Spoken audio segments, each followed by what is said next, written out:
my next guest is a three-time finalist for the Pulitzer Prize and columnist with a point of view all her own. Her latest collection is called Nothing But Good Times Ahead. It's a pleasure to have Molly Ivins on the program.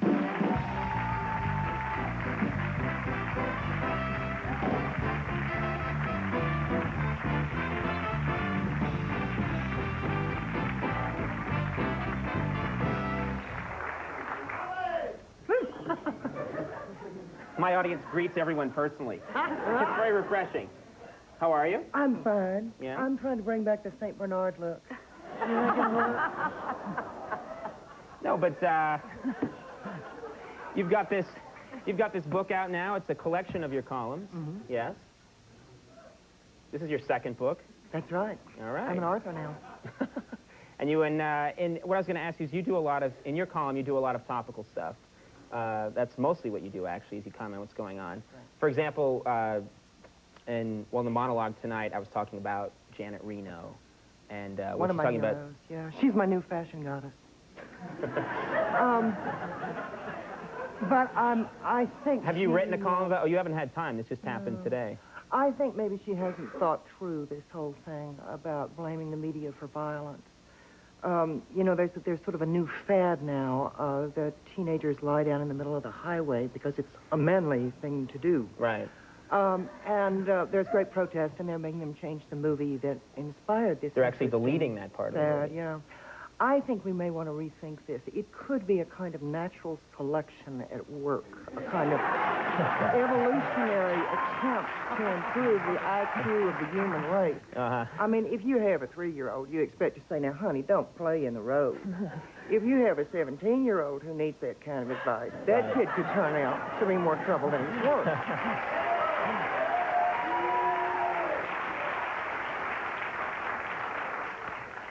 It's, well, how do you think, for example, how do you think President Clinton's doing so far? Well, he's sort of like watching Billy Kilmer play football. The first thing he does on every play is drop back 20 yards, and then they push him back another 20, and you know he's going to get nailed back there, and you don't even want to watch him. He gets the pass off, but it's a terrible pass. And it wobbles, and it flutters, and everybody goes up at once, and you know it's going to be intercepted, then they all fall down. And at the end of it, he's actually moved the ball 3 or 4 yards. I mean, it's not pretty to watch, but he's moving the ball. Yeah, that's nice. No, it's not the most elegant, not the most elegant procedure. I was flipping through your book today, and I noticed that you've written a great deal about Ross Perot. H. Ross Perot, one of my personal favorite too. I'm sorry, H. Ross Perot. Well, I've noticed that I must get that right. There's so much. I noticed that I had heard that someone had mentioned to me that you really like Perot. Well, we were friends until I called him a liar in print. Well, it's sort of fallen off since then. That can happen. Every time you call one of your friends a liar in print. I know. It just turns it right off. We did used to have a lot of fun together. He is a very funny man. Well, what I thought was interesting, I read through some of these, and I thought you really seem to have an affection for him. I mean, you seem to think that he's, first of all, done a lot of good. You say that in one of your columns, that he's done an incredible amount of good in Texas. Right. And yet at the same time, you think he has these fundamental flaws that don't make him eligible. Yeah, I don't think he should be president. He is slightly paranoid, which is like being slightly pregnant. Tends to get worse. I think he's sort of become the San Diego chicken of American politics. Cavorting up and down on the sidelines while the team slug it out. Now, do you think he'll be back? I mean, he just seems like this figure that's just not going to go away. Oh, I always feel like such a fraud when I try to say what's going to happen in the future because I think nobody really knows. It wouldn't surprise me, though, if he went after the Republican nomination. He seems to enjoy it too much. Yeah. Mm-hmm.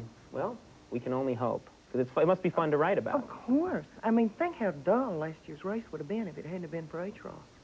It's good for this industry, this whole comedic industry. This is your second book, the second time that you've written one of these. Is this fun to do? And this is a change. It's not like writing a column. You're not just writing your column, submitting it, and it's in your newspaper. Now you've actually got to go out and promote the book. You've got to come on shows like this. You've got to. Is it? It's confusing. Is what it is. Last year when I was selling the paperback version of the first book and covering the presidential campaign, because I have to keep my day job. I had always dreamed that when I became an author, as we used to say in East Texas, as we still say in East Texas, that I would get to hang out at places like the Algonquin Hotel with a lot of terribly witty people trading bone mopes. But what happens is more like, you know, there you are trying to cover a presidential campaign, and suddenly you have to fly to New York City to appear at a literary tea, which was a life-changing moment for me. I reported for duty at the Waldorf Astoria Hotel, and there were 350 blue-haired ladies having tea. And I met my fellow authors. We were a panel. Elmore Leonard, who writes the good murder mysteries. Professor Henry Gates of Harvard University, he's a scholar. Myself on politics, and Ivana Trump. And a chance to trade bone mopes with Ivana had not previously entered my imagination, but I certainly took advantage of it. It's difficult for me to do her accent because I'm from Texas, but she was telling the blue-haired ladies that in addition to the literary work, she loves the literary work. Her life is very busy. She has the children. She has the charities. Also, she's bringing out a new line of toiletries. With that, I leaned over to Dutch Leonard and said, damn, Dutch, let's can the writing gig. It's hard work. It doesn't pay that much. We'll both go into toiletries. You bring out Ode to Detroit Funk. I'm bringing out Molly Ivins barbecue-flavored vaginal gel. We'll make a killing. Oh, he doesn't like it. Well, thank you very much. We got to go away. We'll be right back.